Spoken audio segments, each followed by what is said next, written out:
Everyone who is able to, please rise and face the east with us as we do the Moorish American prayer. Stand facing the east with our heels together, feet at a 45-degree angle, holding up 2 fingers on the right and 5 on the left. Repeat after me. He didn't stand out a lot, but oldest brother, he did. Allah, Allah, Father of the universe, Father of the universe, Father of love, Father of love, Father of love, truth, peace, peace, freedom, freedom, and justice. freedom, and justice. and justice. Allah is my protector, Allah is my protector, Allah my protector, my guide, right? and my salvation My God, Salvation. by night and by day, And by day, through his holy prophet, Holy Prophet. Drew Ali. Right. Amen. Amen. Islam Moors, I want to announce that this meeting is now open. Moslem Mission 30, Columbus, Ohio, Moorish Science Temple of America. First and foremost, we always rise and give the highest praise to our Creator, the Most High, our Father God, Allah. We extend honors to our divine prophet, Noble Drew Ali, for bringing us our divine creed and nationality. We also extend honors to the forerunner to the prophet, our dear brother Marcus Mosiah Garvey. We extend honors to all the Adab sheiks and all the faithful Muslims that make up the grand body of the Moorish Divine National Movement. We also extend honors to the first appointed Supreme Grand Sheikh by the prophet, and that's our brother Emil. Also honors to the current Supreme Grand Sheikh and Grand Council of the Moorish Science Temple of America, and honors to all the faithful Muslims here on this call. Islam, Brother Jackson Bay, would you please read our divine constitution and bylaws? Islam Grand Sheikh, I rise giving perfect praise to Allah, and honors to the Prophet Drew Ali, honors to our forefathers and our foremothers, and honors to the Asiatic nations and the Muslims all over the world. Salvation, Allah, unity, the Moorish Science Temple of America, the Divine Constitution and Bylaws. Act 1, the Grand Sheikh and the Chairman of the Moorish Science Temple of America is empowered to make law and enforce law with the assistance of the Prophet and the Grand Body of the Moorish Science Temple of America.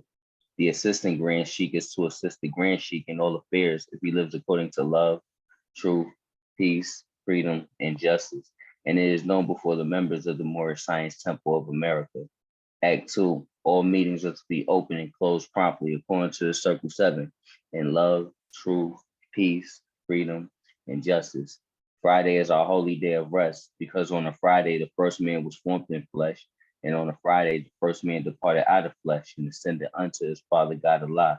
For that cause, Friday is a holy day for all Muslims all over the world. Act 3, love, truth, peace, freedom, and justice must be proclaimed and practiced by all members of the Moorish Science Temple of America.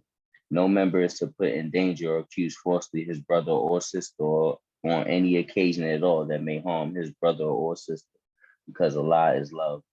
Act 4, all members must preserve these holy and divine laws, and all members must obey the laws of the government, because by being a Moorish American, you are part and partial of the government and must live the life accordingly.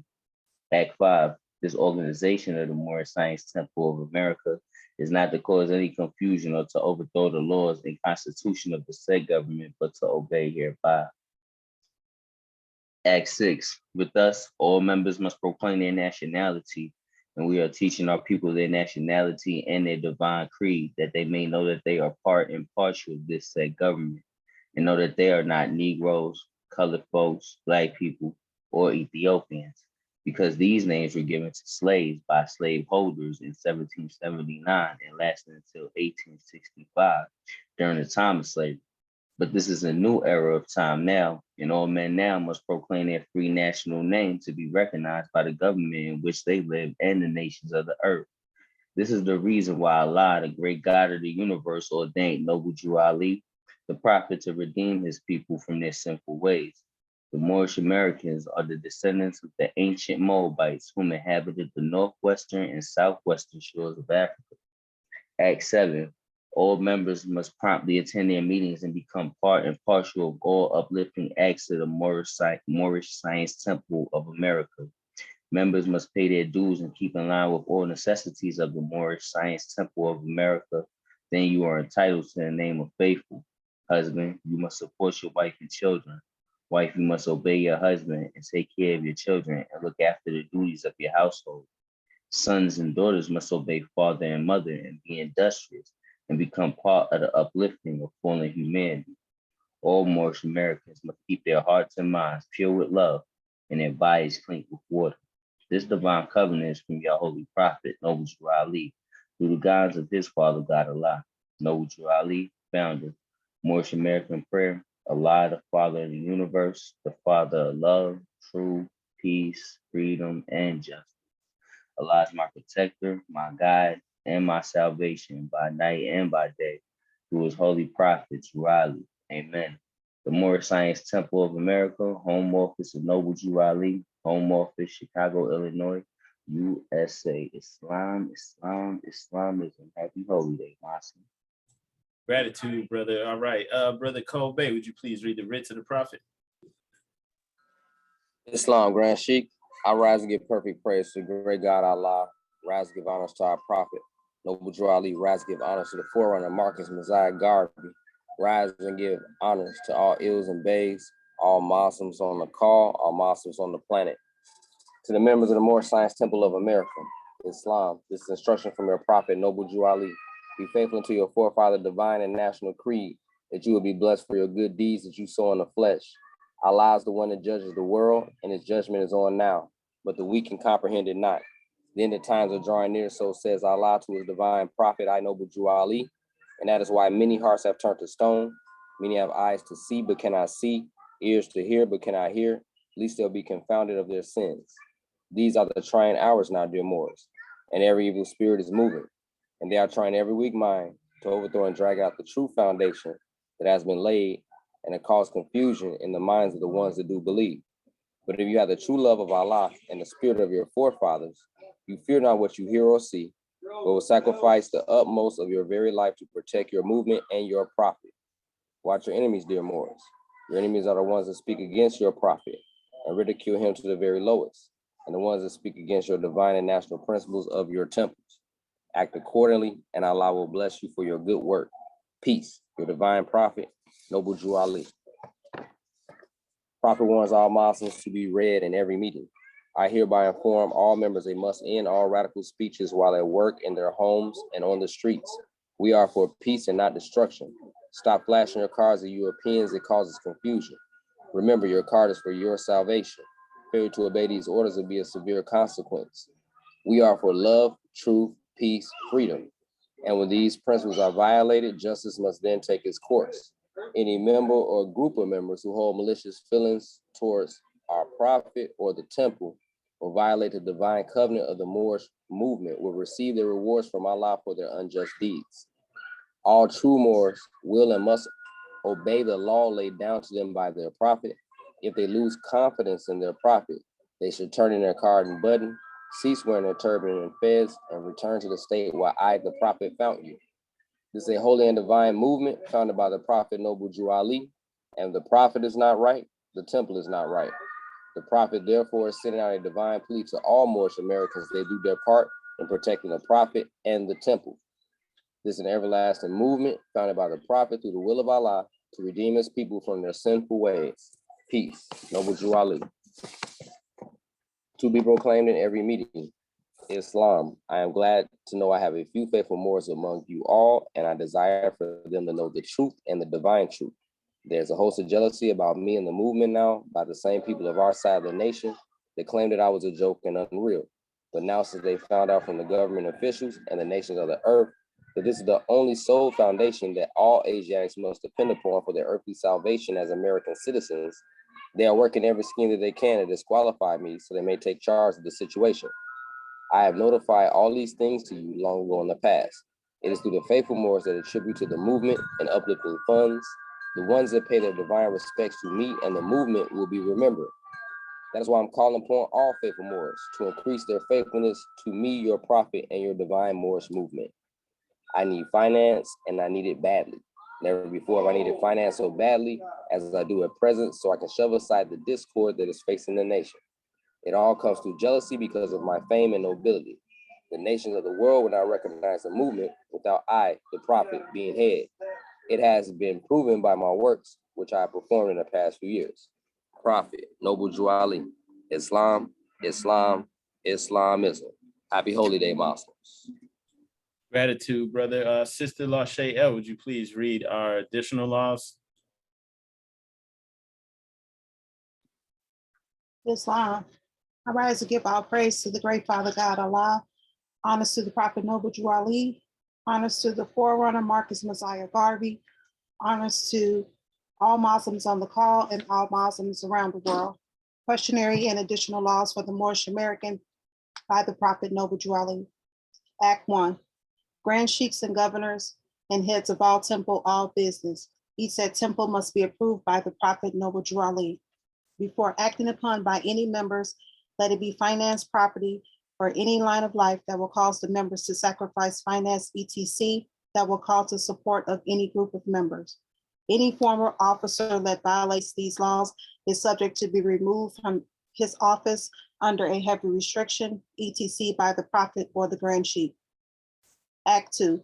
All members are to attend their EDEP meetings and their public meetings promptly. If a member is found standing around on their meeting period, shall be fined 50 cents on the first case, and on the second, he will be fined $1, which will go on your emergency fund.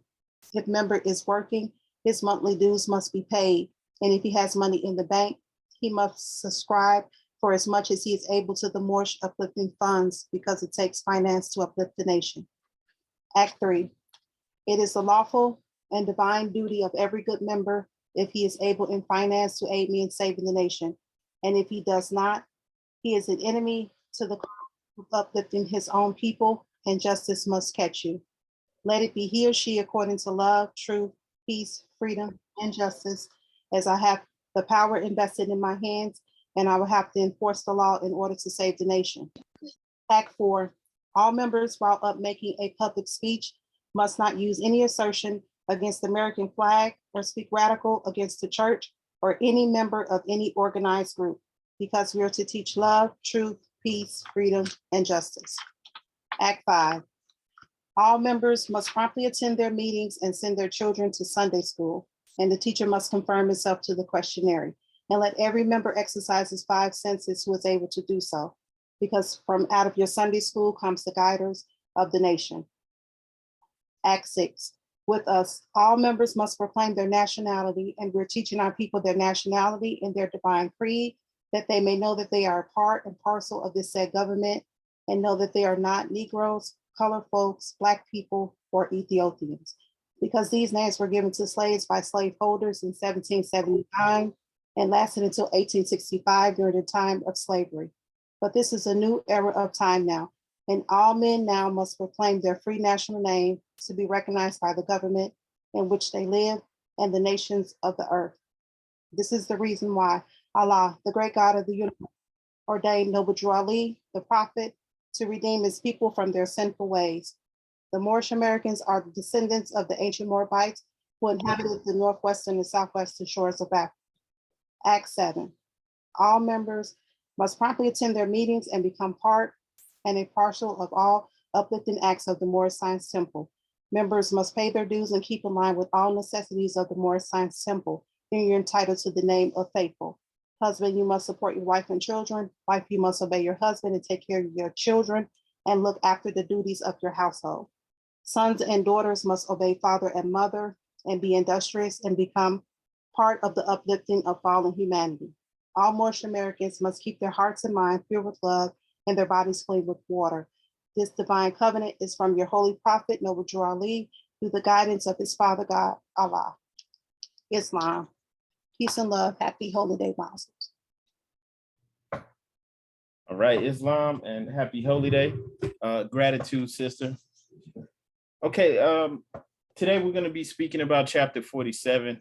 As we do this, I just want to go back to Act 5 from the additional laws that the sister just read. Act 5 says, all members must promptly attend their meetings and send their children to Sunday school, and a teacher must confirm himself to the questionnaire and let every member exercise his 5 senses who's able to do so, because out from your Sunday school come the guiders of the nations. When you look up the definition of confirm, you know, for the most part, it means to verify, right? Confirm, looking at Merriam-Webster, says to make sure of the truth of their arrest, confirms my, hang on. Let me get we're on chapter 47. Okay, but yeah, just looking up that definition for confirm, it says to make firm or firmer, strengthen, okay?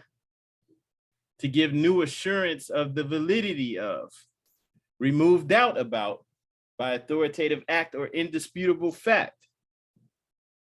Okay, so looking at that, confirm, I think some Moors confuse that term where it says confirm yourself to the questionnaire with conform or confine, confine. They confuse it with the word confine. When you confine something, that means this is what you're limited to. This is all you can do. But when you confirm something, right, you're verifying it, right? You're as the description from the dictionary definition says, to make firmer, to strengthen, to give new assurance of the validity of, remove doubt about, right? By authoritative act or indisputable fact. So in other words, you are to use other sources if necessary to provide undisputable facts, to affirm. And that's what we're going to do today. Speaking on chapter 47, this man that's on the screen in the center of the bylaws, Prophet Noble Drew Ali, one of us from North Carolina, brought divine law to us and also brought our divine origin, our true origin to us, which was hidden. When the Europeans arrived in this area of the world, in the Americas, in many instances, they immediately began to do something. By decree from their Pope, they immediately began to burn our books, to destroy our records, burn and destroy, and then some items were smuggled out to the Vatican and to other libraries that they have, and they were hidden in the vaults. So nobody else had access to it. Okay. But thankfully, everything wasn't destroyed. So we're going to talk about this. So the prophet returned something to us that they thought they had wiped off the face of the earth. This wasn't taught in our schools. Nobody was trying to teach us this, but someone who looked like us returned this to us. And that's why many of us don't believe this, won't listen to it, because the prophet Noble Drew Ali looks like somebody from our own family. Okay? He looks like one of us. And the self-hatred is so deep that makes a lot of people think, nah. You need to hear it from somebody that looks like George Bush or something like that. You're not trying to hear it from somebody from North Carolina that looks like one of you. Okay, then how did he know this? What schools did he go to? He didn't go to Oxford or Harvard. Who does he think he is? So let's go into chapter 47, okay? All right.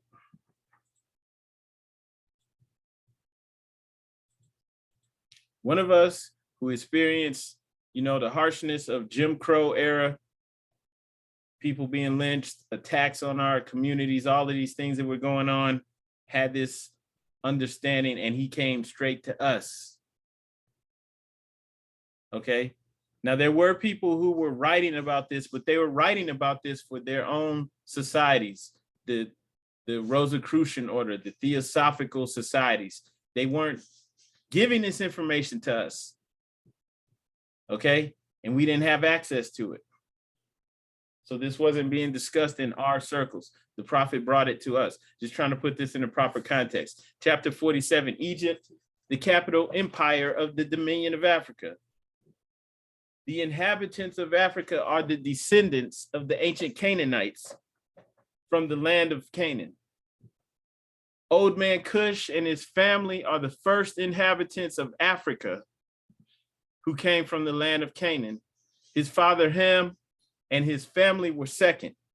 Then came the word Ethiopia, which means the demarcation line of Amexem, the first true and divine name of Africa, right? Just stopping right there, a gem is being revealed, right? Amexem, comma, the first true and divine name of Africa. Okay? The dividing of the land between the father and the son. The dominion of Cush, Northeast and Southeast Africa, Northwest and Southwest was his father's dominion of Africa. In later years, many of their brethren from Asia and the Holy Lands joined them. 6, the Moabites from the land of Moab who received permission from the pharaohs of Egypt to settle and inhabit Northwest Africa. They were the founders and are the true possessors of the present Moroccan Empire, with their Canaanite, Hittite, and Amorite brethren who sojourned from the land of Canaan, seeking new homes. Their dominion and inhabitation extended from Northeast and Southwest Africa across Great Atlantis, even into present North, South, and Central America, and also Mexico and the Atlantis Islands before the great earthquake which caused the Atlantic Ocean. The river Nile was dredged and made by the ancient pharaohs of Egypt in order to trade with the surrounding kingdom. So this information is being returned to us like, okay, the ancient name for Africa is Amexem. Okay, our ancestors, the Moabites, received permission from the pharaohs, plural, of Egypt. Remember, Egypt is listed as the capital empire of the dominion of Africa. The pharaohs of Egypt gave permission for them to settle and inhabit Northwest Africa. Okay, but then in 7, Northwest Africa is defined. They were the founders in the past and are the true possessors right now of the present Moroccan Empire. Okay, and just going down here, then the dominion is explained. This is Northwest Africa, Northwest Amexem. Their dominion and habitation extended from Northeast and Southwest Africa across the Great Atlantis. So we're given a time period pre-cataclysm, right? Pre-flood. Across the Great Atlantis, even into the present North, South, and Central America, and also Mexico and the Atlantis Islands, before the great earthquake which caused the Atlantic Ocean. So we're given a time period here. And a key word that we all need to understand is antediluvian world, right? We all need to understand that, because when you see anything referring to the antediluvian world, that is specifically speaking about the old civilizations that existed before the cataclysms that led to the lands, that led to the nations having to be redistributed. Right, with some land sinking beneath the water, some land masses breaking apart. And it wasn't just a flood, there were cataclysms, there were earthquakes, there were volcanoes going off. And it's the antediluvian world. All right, and even though this type of information suppressed, it's not fictional. This is very much like known throughout worldwide history as far as archaeology is concerned. It's known, even though it's not promoted, because it goes against the mainstream narrative. All right, the mainstream narrative for human development doesn't give us the ability to be advanced in the past, right? They give us, the Stone Age. We came from cavemen, all of us, right, on up to where we are now. It doesn't make way for a potential past civilization that was advanced. So then also in verse 8, the river Nile was dredged, right? So this is letting us know that potentially other rivers as well, right? the River Nile and the Niger River, but they were man-made. They were created for trade. So the River Nile was dredged and made by the ancient pharaohs of Egypt in order to trade with the surrounding kingdoms. Also, the Niger River was dredged by the great pharaoh of Egypt in those ancient days for trade. And it extends eastward from the River Nile westward across the great Atlantic.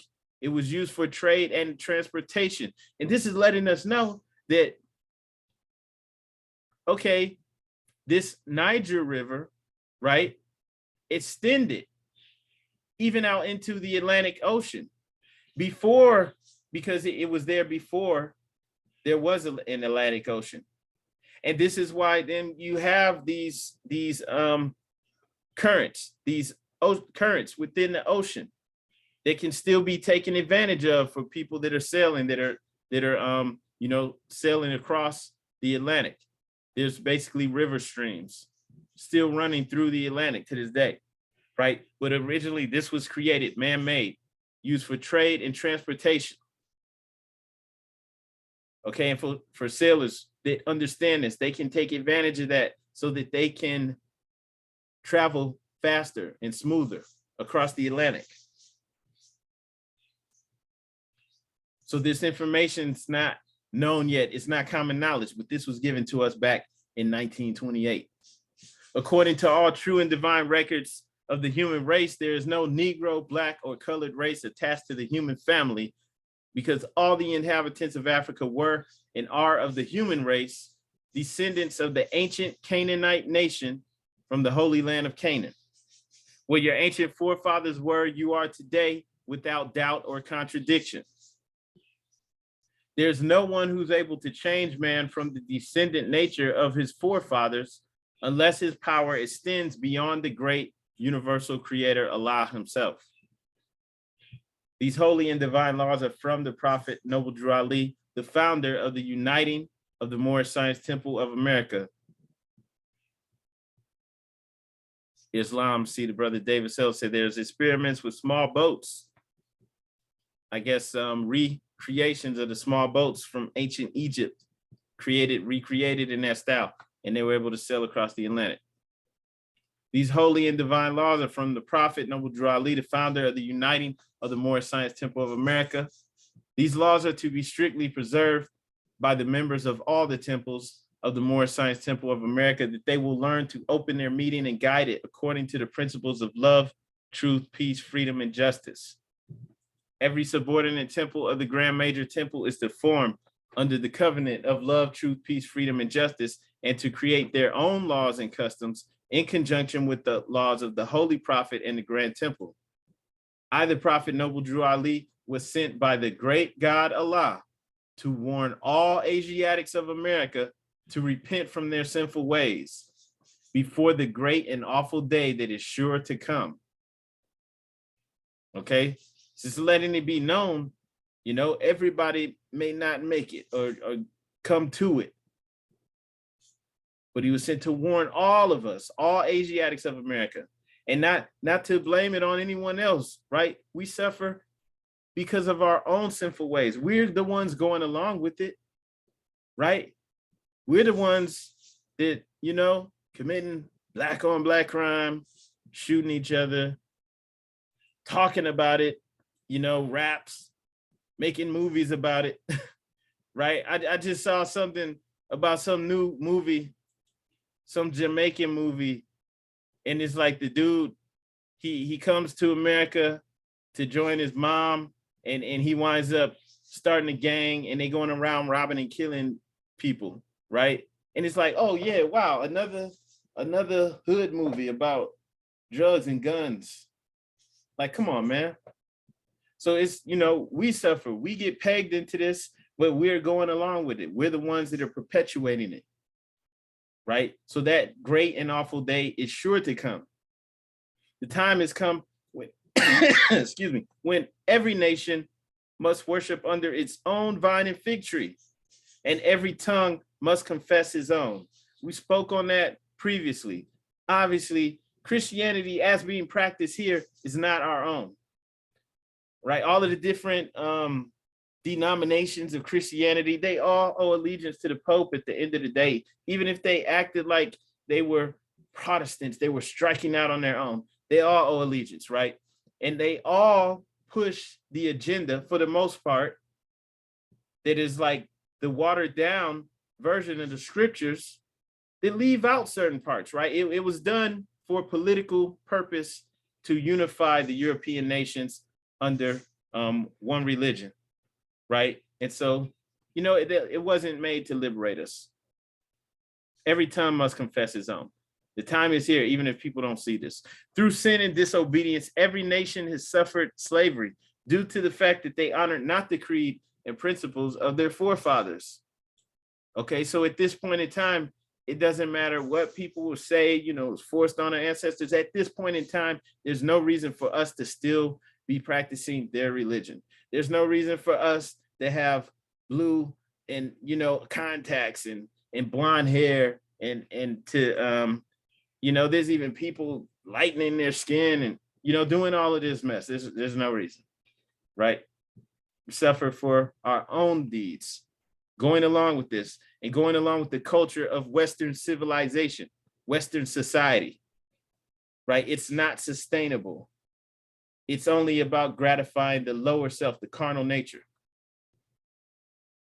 That is why the nationality of the Moors was taken away from them in 1774, and the word Negro, Black, and colored was given to the Asiatics of America, who were of Moorish descent, because they honored not the principles of their mother and father and strayed after the gods of Europe, whom they knew nothing. And so we're going to speak about this Moorish descent, because as you can see, when the prophet is alluding to Moorish descent, it's not necessarily speaking about Islam after the prophet Muhammad, right? Because even if you go to the Quran, there were Muslims before the prophet Muhammad, because according to the Quran, as revealed to the prophet Muhammad, even people like Abraham, the people who came before him, were Muslims.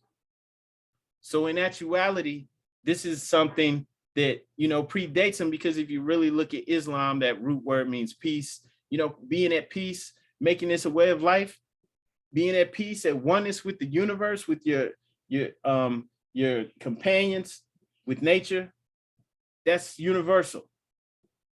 Okay, and it doesn't matter what names people have for it, what names they have for the creator, right? That's something that's universal. Okay, and the Moabites, we've shown some of the monuments and things that the Moabites built, right? In Petra, Jordan, that they built out of solid rock, built out, you know, into the side of mountains. And these things were created by the Moabites. This is what the prophet's reconnecting us to. Okay? One of the 7 wonders of the world, the cliffside, they call them tombs, but these were temples. Okay? This is what the prophet's reconnecting us to. Things that they still can't explain in the present day. They don't understand. They don't really know how this is done, because some people were actually living in caves and uncivilized at this point in time. So how was this being done, right? Well, the prophet told us why. We were civilized. We had cities. We created the rivers for trade. We created them, right? We had mastery over the elements, over earth. Okay? And then something happened. There were cataclysms that caused the continents and things to break apart. And it caused us in many ways to have to reset, to have to start all over. Okay, so even though you may not have been here before, I haven't been there yet. I'm gonna have to check this out one day. But you know, other people are going there and marveling at it. They walk inside and the roofs, the ceilings are up so high, it looks like it was built for giants. But nobody's telling you about this. Okay, these are the Moabites. These are the Moors. Okay, and remnants of their civilization, their artifacts, even their records written in their languages have been found all over the world. So it wasn't limited to just one place. And so this is what the prophet is reconnecting us to. Okay, and We want to confirm ourselves to this. We want to understand, like, to know, is this really true? All right. One thing that I wanted to hit on is to say that this is known by some people, even though they're not going to tell you about it. We even have this on the record. This is a speech from the House of Representatives during the Mexican War in the 1800s, mid 1800s, right? And so it gets to a point where they're talking about the people of that region. And then something interesting said, right? On the 3rd of February, 1845, he introduced his resolutions and spoke in explanation of them and on the subject of the boundaries. So they're speaking about that Texas, like New Mexico, Mexico area, right? This is when, Texas may have been Mexico at that, or was just getting annexed. It says the stupendous deserts between the Nueces and the Bravo rivers are the natural boundaries between the Anglo-Saxon and the Mauritanian races. There ends the Valley of the West, there Mexico begins. Thence beyond the Bravo begins the Moorish people and their Indian associates, to whom Mexico properly belongs. Okay? While peace is cherished, that boundary will be sacred. Not till the spirit of conquest rages will the people on either side molest or mix with each other. And whenever they do, one or the other race must be conquered, if not extinguished. And so these are people in the know, educated men speaking, and they're not, publishing this and putting this out for us to know. They're speaking to each other. And there was an understanding that the people in that region were of the Mauritanian races. They were Moorish people and their Indian associates. And that's who it properly belonged to. Okay. And so this was understood, even though it wasn't common knowledge. This was understood. Now, this information is suppressed. It's been suppressed for the longest. And now it's starting to come out. But at this time period, while it was being heavily suppressed, remember, one of us came to return this information to us, to return this understanding to us. And so I just want to show you just some of the reasons why the prophet is saying this, right? Because in the European education system, they're telling us that they want us to believe that they brought all of us over here, right, to this Western hemisphere. We didn't even know about it. Even though we had civilized, we had civilizations with libraries, with universities before Europe had any of that. But we didn't know about this place over here until they brought us over here on slave ships. And they brought all of us, right? That's what they want us to believe. But one of us returned our information to us, our understanding and our true history. All right. We know that we've always been over here. The prophet referred to our dominions as Amexem. And in here, he said it extended from Northeast and Southwest Africa. We're not saying we're not connected to that part of Africa. We're connected to that, but this is Africa as well. Amexem, the ancient name is given to us, okay? Across the great Atlantis, even unto the present North, South, and Central America and Mexico and the Atlantis Islands, right? Speaking about the Caribbean. So these are our lands. This is our birthright, and it was returned to us. We have the geographical description, right? And then this same description, though, just from verses 6 and 7, right? That same description is also described by Plato when he speaks about the dominions of Atlantis. Plato said, now in the island of Atlantis, there was a great and wonderful empire which had rule over the whole island and several others, which could have been speaking about the Caribbean, as well as parts of the continent, right? Could have been speaking about the North, South, and Central America, as the prophet said. And besides these, they subjected parts of Libya, right? What did the prophet say? North, East, and Southwest Africa. So parts of Libya, that's in Africa, right? In North Africa, within the columns of Hercules, which is Gibraltar, as far as Egypt, and of Europe, as far as Tyrrhenia. All right. And so you can actually compare the prophet's description of Amexem with Plato's description of Atlantis. And you can see that they're referring to the same thing, because this ancient civilization wasn't just limited to the Americas. There's some people who get a little bit of this information and now they want to, run with it like everything was over here in America, right? But no, it extended. It was a worldwide civilization. It extended through the Americas, throughout what we now refer to as Africa, even into Europe and other parts of Asia. Okay? It was a worldwide civilization. And just going back into this,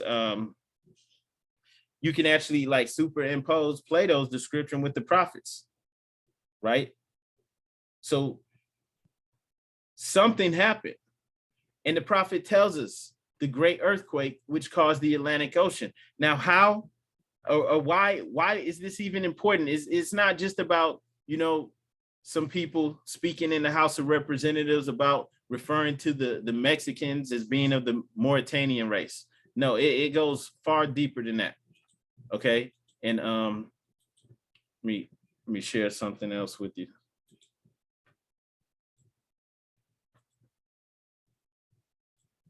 And so this is from the book, Mysteries of the Mexican Pyramids. And this is just going over archaeology and different archives from the past, right? On this one, speaking about the Aztec Empire, which is what the Spanish conquistadors encountered when they arrived in Mexico. They're dealing with the Aztecs. The Aztecs are the ones who basically inherited the civilization from the people prior to them, which would have been the Mayans and then the Olmecs. Okay, and the Olmecs, before I do that, the Olmecs look like this. And they're not showing us this. You have to actually go to Mexico. You have to go to Belize to see this for yourself. But this is from Bonampak. This is just from the inside of a temple. Okay? And when you look at the walls, okay, this is amazing. This is what the ancestors did. They depicted themselves. And there's really no denying about who they were, right? So this is what's on the inside of the walls. It says that's the west wall. This is the east wall, okay? In full color. Somebody else could try to flip that and say, this not you, right? But you know what time it is, all right? And they painted it on every wall, even on the ceiling, right? In full color. And this is the inside of the temple, okay? Once again, this is the Olmecs. These are the people who actually built the pyramids and the temples here in Belize and in Mexico. But going back to this book. So the Aztecs later on occupied this area, right? And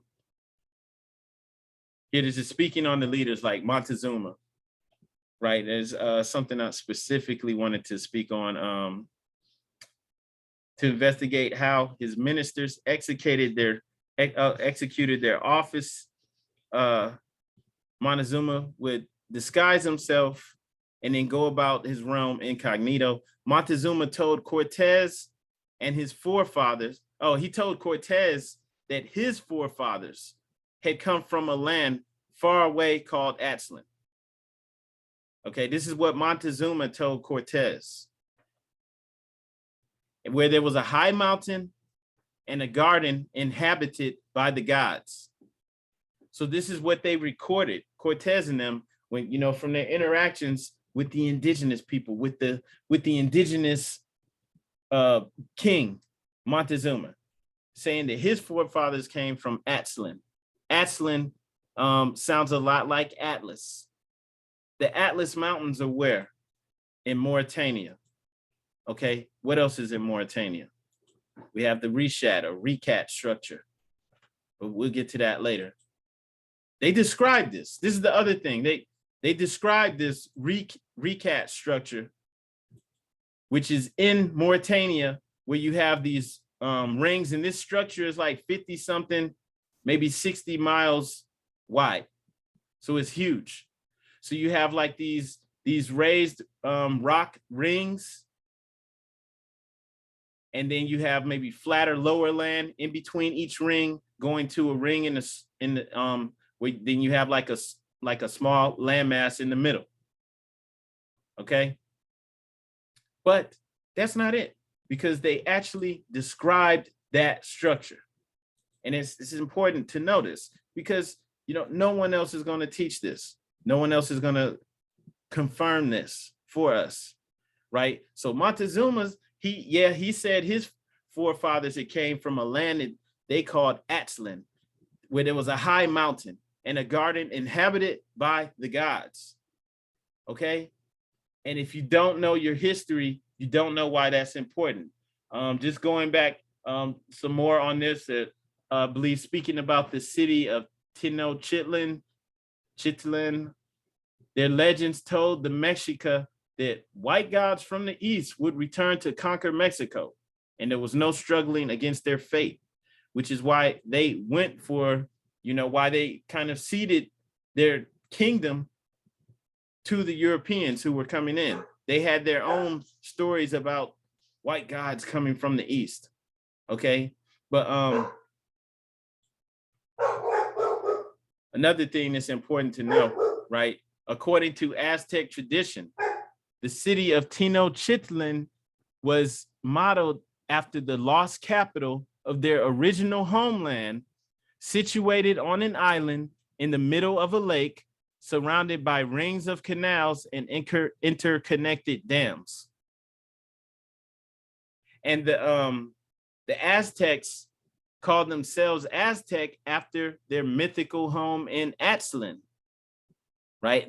Once again, phonetically, like they still have that Aztlan from Atlas, reconnecting themselves to that, knowing that their ancient homeland, their lost capital, right? They tried to model their new city after that, and they described it, right? An island in the middle of a lake surrounded by rings of canals with interconnected dams.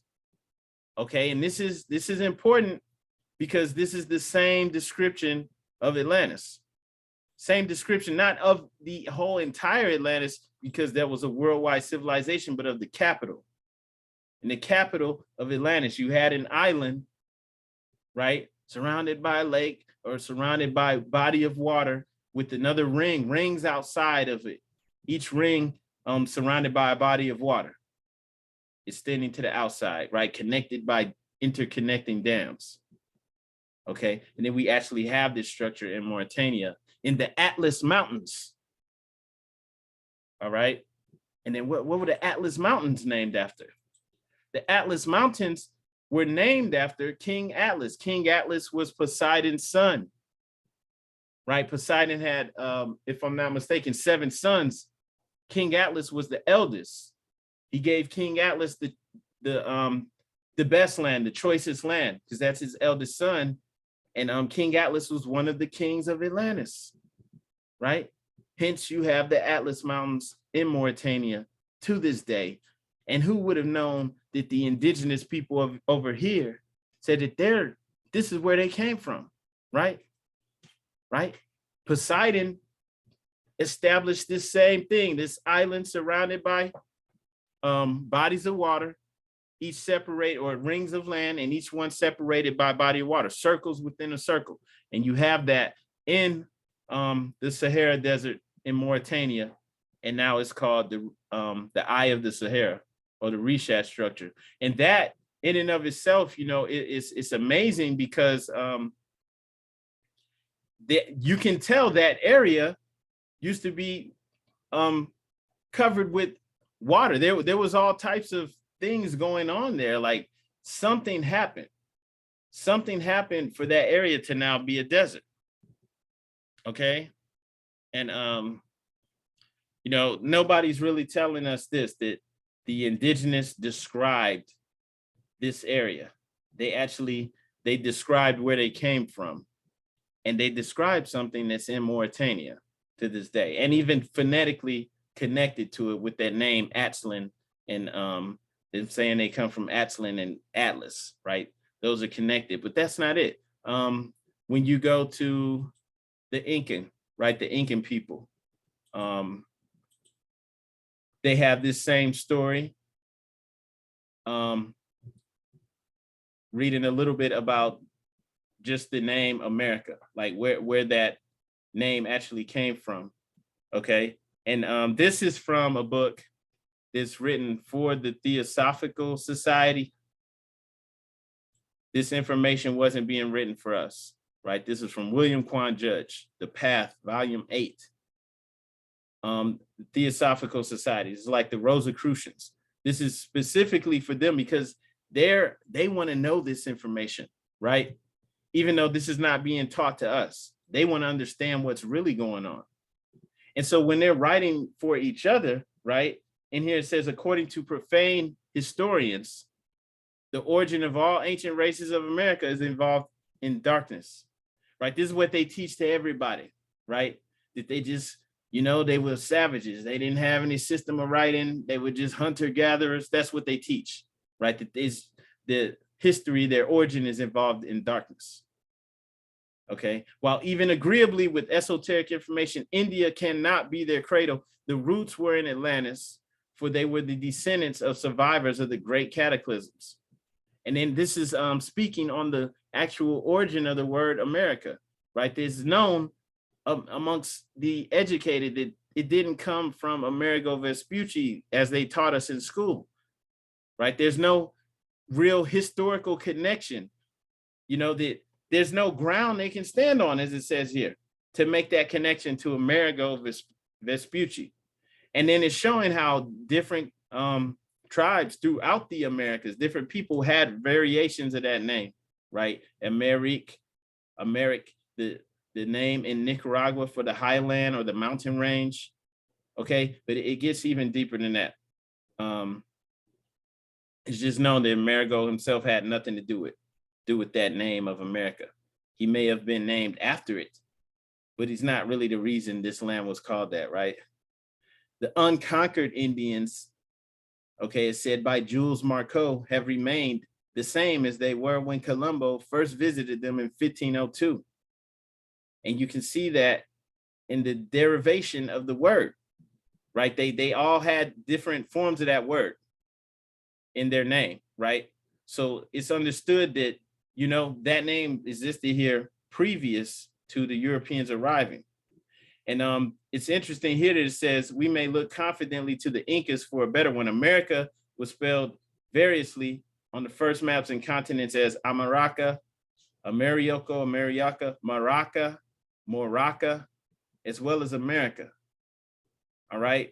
And just with that, mentioning the Incans, when you look at the Incan history, you see that the Incan nobility had customs and cultures that are similar to what the prophet returned to us, right? Garcilaso de la Vega, Cieza de Leon, Acosta, and other writers on Peruvian customs and manners inform us that the fringe and tassel of the Yantu, which was the royal headdress of the Incas, were made of fine crimson wool. So they wore the same fez that we wear, right? Crimson wool. Our fez made out of wool. It's red or crimson, and they had a tassel. Okay, and this is why also we see carved out of stone. This is now going to Central America. This is an Olmec statue, and it's called Old Man with the Hat. And I believe the previous publication of this said Old Man with the Fez, but this is the old man with the looks like a fez to me with the tassel, and it's carved out of stone. Okay, and you saw the murals that the Olmecs painted on the inside, so you know what they look like. All right, but just speaking on that, the Incans were calling this place, this land, Americo, Maraca, right? Amarica, Almaraco. This is how they pronounce it. This is what they were calling the land and referring to it as. All right, so that description was already over here prior to any European contact. And then amongst the known, this is discussed. This is actually understood. All right. The chief kingdom in the Western Hemisphere when Columbus landed was America or America, whose Incan kings claimed descent from the Amaraya race of America, the earliest known of the existing population from whom these monarchs who resembled them got some of their art and religious ceremonies, right? So they knew this land was always called this, okay? And it doesn't matter what we're being taught now because we're being given a watered down version of history, okay? And then this is why now you'll see we have Phoenician artifacts discovered all throughout the Americas, right? Just right here, just speaking about Brazil. There's a stone covered with Phoenician letters discovered in Brazil about 120 years ago. According to the author, Gunnar Thompson, the inscription was found by Brazilian slaves during the 1870s, called the Paraíba text.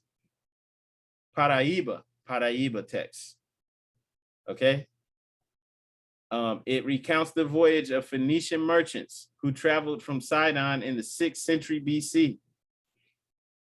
And they tried to brand the Paraíba text a fraud, but they know it's authentic because the inscriptions on it weren't even all understood. They hadn't all been transcribed by Europeans at that time, right? Passages that were thought to be erroneous have been verified from identical inscriptions on bona fide Phoenician artifacts. The inscriptions included ancient expressions and grammatical forms that were unknown during the 1800s, right? So you have Semitic language scholars that have ruled out the possibility of forgery. And then even earlier than that, in 1641, Jesuits living near Minas Gerais, Brazil, reported bronze figurines with strange writing, and then the antiquarians at the Vatican identified the inscriptions as Phoenician, right? And this is the type of stuff that they immediately put in the vaults in the Vatican, right? You're not supposed to find Phoenician artifacts in Brazil in the 1600s. In 1754, missionaries reported the ruins of a stone city in the Amazon jungle also having Phoenician inscriptions. And when you're speaking about the Phoenicians, once again, you're talking about Moors, okay? The Phoenicians were seafarers. These are people who were still holding on to some of the remnants of the ancient society, okay? What were they doing over here? Conducting trade, living over here, you know, traveling back and forth.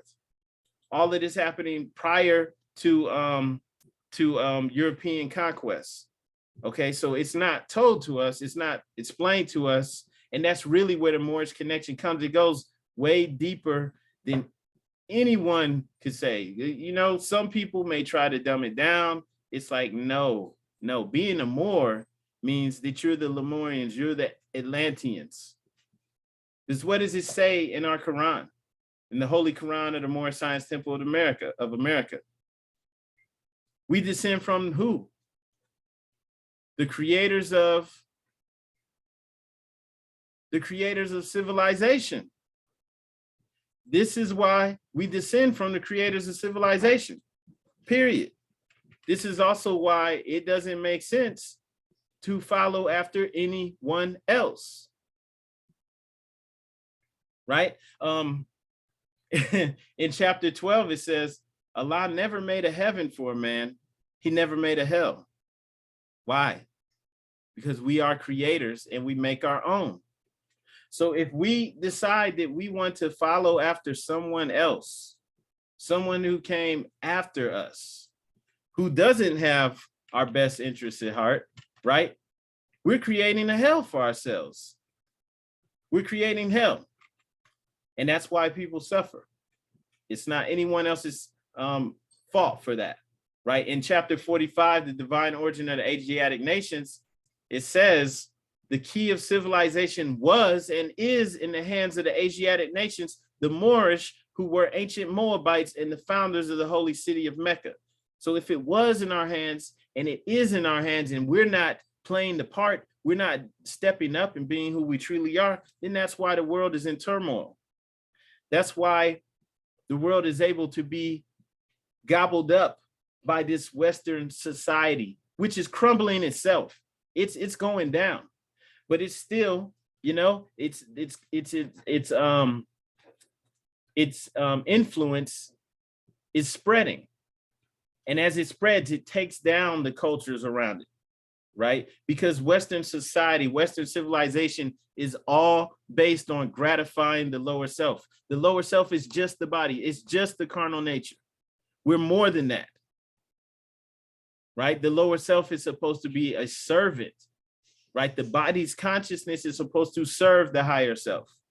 All right. So if that type of mindset is spreading across the world, then this is why civilizations all over the world are crumbling. They're starting to have the same problems we're having. They're having baby mamas and baby daddies. They're having broken families. They're having gangs. Like they even having like gangbangers in like, you know, different countries, like in Nigeria. Why are Nigerians trying to be vice lords and Crips and like, come on, really? But the reason is because the key of civilization was and is in the hands of the Asiatic nations, specifically us. Okay. And so that's why, you know, it's not a joke. Like we are the Moorish, we are the Moors, right? Descendants of the ancient Moabites. We're the founders of civilization. We have to step up. If we don't do it, nobody can. Nobody can fix this. Okay, there's also another interesting artifact found over here. This is from this is okay. This is from Lost Continent of Mu. I think this is by Churchill or Churchward. All right, speaking about a vase that was found here that this shouldn't be here. All right, found in the Yucatan. The inscription on here is in the ancient Phoenician language, and it says from the king Chronos of Atlantis. Okay, so speaking about once again the Phoenicians, the Moors, right? These are ones who kept some of that knowledge and wisdom from the ancient society. They kept that going, right? And you have a vase over here that actually reads from the king Chronos of Atlantis. Okay, and this is a known fact, even though it's not discussed openly, definitely not taught to us. But once again, this is just another understanding that what the prophet taught, what the prophet said to us is true. Okay, so when he's teaching us that our dominion extended across the great Atlantis, even into North, South, and Central America, right? The Atlantis Islands and Mexico, he's telling the truth. Okay? The Moabites really did receive permission from the pharaohs of Egypt to inhabit and settle Northwest Africa, which is right here, Northwest Africa, Northwest Amexem. Okay, and so that understanding too, why that had to happen. Once again, I was saying earlier, like we all need to know that word, antediluvian world, right? Because that's speaking about pre-flood, the old civilizations. So when you had the cataclysms come through, right, things are sinking, being flooded, lands are being broken apart. Land has to be redistributed. Nations have to be redistributed. There was also a fall in culture, right? Some people being cut off from the rest of the people, right? So civilization fell and things had to be redistributed. So this understanding was brought to us, returned to us, okay, so that we know our true nature, where we really come from, because the European took advantage of the situation that we're in and created a whole origin and story for us. And that's why when you look up the various Negro acts, when you look up the various Negro laws dealing with our people, it says the Negro descends from the enslaved Africans. They always specify that because they were creating a permanent slave class, right? And in order to do that, it had to disconnect you from who you truly are. Okay. And just to connect one more thing too, then that is why as long as we go along with this system, we'll suffer. But that's also why we will see the Europeans then, right, flying our flag. But not just like out in the open so that people may put things together and figure out what's going on, right? When they fly our flag, it's going to be hidden. It may be hidden in the open, but it's going to be hidden, like the one that's in the Grand Lodge of England, right? The oldest Masonic lodge. It's hidden in the tapestry in the ceiling. Like most of us wouldn't even know that that's there and that pertains to us. But it's like, if we're not going to fly it and we're not going to step up and be who we are, somebody has to. And then that's why once they get that 32nd degree, now they can become honorary Muslims and begin to wear our headdress, our national headdress, for the most part in secret, because they're only wearing it at Shriner conventions. And this isn't to, to down any groups, to make anyone feel bad. It's just somebody has to tell the truth. Okay? When, telling the truth is not attacking anyone. Nobody should be afraid of the truth. Right? And so when that's hidden out in the open like this, we don't even understand how this pertains to us. Okay? Even this imagery that's going on around it, right? This could be dealing with Poseidon. All right? I would have to look into that and see, but you'll see the same type of thing in, I'm thinking in Caesar's Palace in Las Vegas. They have this huge like animatronic thing set up where it shows the fall of Atlantis. And you have like Poseidon riding on a chariot, I think with these winged horses. I can't remember everything, but pretty much you have like that whole depiction being played out. Okay, and there's all types of imagery that deals with us that we don't even recognize, even if it's in our face. Okay, I think they shut that thing down because of COVID, but it's there. I believe it's Caesar's Palace. I'm trying to think, yeah, I think that it's at the mall in Caesar's Palace, but you could probably go check it out. But so just wanted to share that. Because this is where the connection is. This is why it's important. When the prophet returned this to us, it was no joke. Okay, it's known. This was the description of Atlantis with the, the land with the rings of each ring surrounded by a ring of water. Okay, who knew that the Aztecs described themselves coming from Atlas? And then you go to Atlas, Mauritania, and it's still there to this day, right? That was the capital of Atlantis. Okay, that's something that we all need to understand because it pertains to us. All right, and this is why we received permission from the pharaohs to come over here, extend the dominion. Okay, on that note, though, I want to go ahead and just open up the floor. If anybody has any questions or anything you would like to add, feel free to speak. Islam, I yield the floor.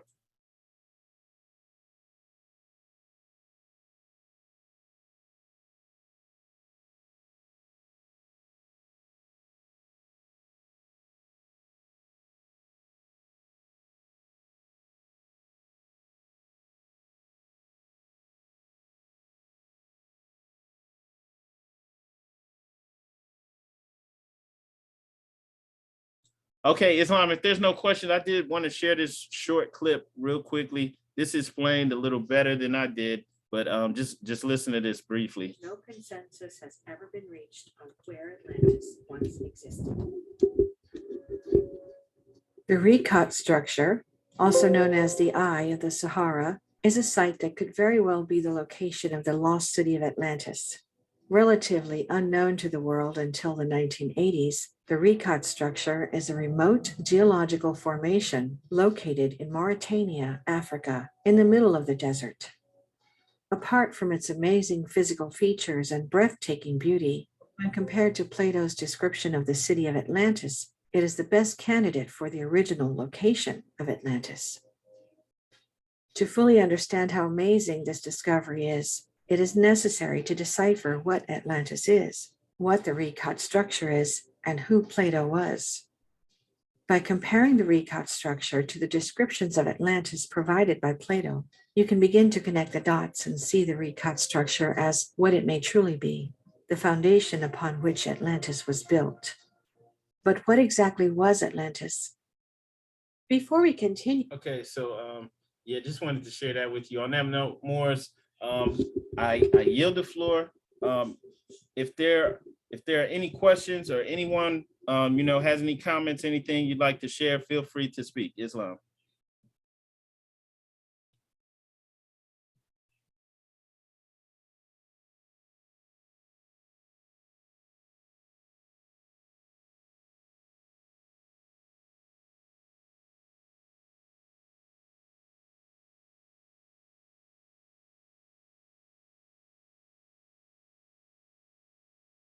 All right. Yeah, if there's no other comments or questions, want to announce without further ado, we're going to go into the closing of the meeting.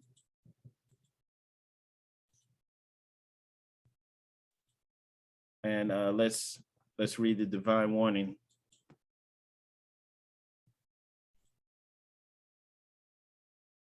Divine warning by the prophet for the nations. The citizens of all free national governments, according to their national constitution, are all of one family bearing one free national name. Those who fail to recognize the free national name of their constitutional government are classed as undesirables and are subject to all inferior names and abuses and mistreatments that the citizens care to bestow upon them. And it is a sin for any group of people to violate the national constitutional laws of a free national government and cling to the names and the principles that delude to slavery. I, the prophet, was prepared by the great God Allah to warn my people to repent from their sinful ways and go back to the state of mind to their forefathers' divine and national principles, that they will be law abiders and receive their divine rights as citizens according to the free national constitution that was prepared for all free national beings. They are to claim their own free national name and religion. There is but one issue for them to be recognized by this government and of the earth, and it comes only through the connection of the Moorish divine national movement, which is incorporated in this government and recognized by all other nations of the world. And through it they and their children can receive their divine rights unmolested by other citizens, that they can cast a free national ballot at the polls under the free national constitution of the state's government, and not under a granted privilege as has been the existing condition for many generations. You who doubt whether I, the prophet, and my principles are right for the redemption of my people, go to those that know the law in the city hall and among the officials in your government, and ask them under an intelligent tone, and they will be glad to render you a favorable reply, for they are glad to see me bring you out of darkness into light. Money doesn't make the man. It is free national standards and power that makes a man and a nation. The wealth of all national governments, gold and silver, and commerce belong to the citizens alone, and without your national citizenship by name and principles, you have no true wealth. And I am hereby calling on all true citizens that stand for a free national free government and the enforcement of the Constitution to help me in my great missionary work, because I need all support from all true American citizens of the United States of America. Help me to save my people who have fallen from the constitutional laws of the government. I am depending on your support to get them back to the constitutional fold again, that they will learn to love instead of hate, and will live according to love, truth, peace, freedom, and justice, supporting our free national constitution of the United States of America. I love my people, and I desire their unity and mine back to their own free national and divine standard, because day by day they have been violating the national and constitutional laws of their government by claiming names and principles that are unconstitutional. If Italians, Greeks, English, Chinese, Japanese, Turks, and Arabians are forced to proclaim their free national name and religion before the constitutional government of the United States of America, it is no more than right that the law should be enforced upon all other American citizens alike. In all other governments, when a man is born and raised there and asks for his national descent name, and if he fails to give it, he is misused, imprisoned, or exiled. Any group of people that fail to answer up to the constitutional standards of law by name and principles, because to be a citizen of any government, you must claim your national descent name, because they place their trust upon issue and names formed by their forefathers. The word Negro deludes in the Latin language to the word nigger, the same as the word colored deludes to anything that is painted, varnished, and dyed. And every nation must bear a national descent name of their forefathers, because honoring thy fathers and thy mothers, your days will be lengthened upon this earth. These names have never been recognized by any true American citizens of this day. Through your free national name, you are known and recognized by all nations of the earth that are recognized by said national government in which they live. The 14th and 15th Amendments brought the North and South in unit, placing the Southerners who were at that time without power with the constitutional body of power. And at that time, 1865, the free national constitutional law that was in force since 1774 declared all men equal and free. And if all men are declared by the free national constitution to be free and equal, since that constitution has never been changed, there is no need for the application of the 14th and 15th Amendments for the salvation of our people and citizens. So there isn't but one supreme issue for my people to use to redeem that which was lost, and that is through the above statements. Then the lion and the lamb can lie down together in yonder hills, and neither will be harmed, because love, truth, peace, freedom, and justice will be reigning in this land. In those days, the United States will be one of the greatest civilized and prosperous governments of the world. But if the above principles are not carried out by the citizens and my people in this government, the worst is yet to come, because the great God of the universe is not pleased with the works that are being performed in North America by my people, and this great sin must be removed from the land to save it from enormous earthquakes, diseases, etc. And I, the prophet, do herein believe that this administration of the government, being more wisely prepared by more genius citizens that believe in their free national constitution and laws, and through the help of such classes of citizens, I, the prophet, truly believe that my people will find the true and divine way of their forefathers, and learn to stop serving carnal customs and merely ideas of man that have never done them any good, but have always harmed them. So I, the prophet, am hereby calling aloud with the divine plea to all true American citizens to help me to remove this great sin which has been committed and is being practiced by my people in the United States of America, because they know it is not the true and divine way. And without understanding, they have fallen from the true light into utter darkness of sin, and there is not a nation on earth today that will recognize them socially, religiously, politically, or economically, etc., in their present condition of their endeavorment in which they themselves try to force upon the civilized world. They will not refrain from their sinful ways of action, and their deeds have brought Jim Crowism, segregation, and everything that brings harm to human beings on earth, and they fought the Southerner for all these great misuses. But I have traveled in the South and have examined conditions there, and it is the works of my people continuously practicing the things which bring dishonor, disgrace, and disrespect to any nation that lives the life. And I'm hereby calling on all true American citizens for moral support and finance to help me in my great missionary work to bring my people out of darkness into marvelous light. From the prophet. All right, Islam Moors. Once again, just all this that was shared, it's not like we're trying to distance ourselves from the Moors in Spain or the Moors in Senegal or anywhere else. It's just to understand that we have our own distinct and unique culture and origin, just like everyone else. And this is important because it was returned to us by our prophet. And that's why wanted to show information that aligns with this, that supports what the prophet brought for us. And so on that note, though, I want to go ahead and close out. Happy Holy Day, everybody. All meetings are to be open and closed promptly according to the Circle 7 in love, truth, peace, freedom, and justice.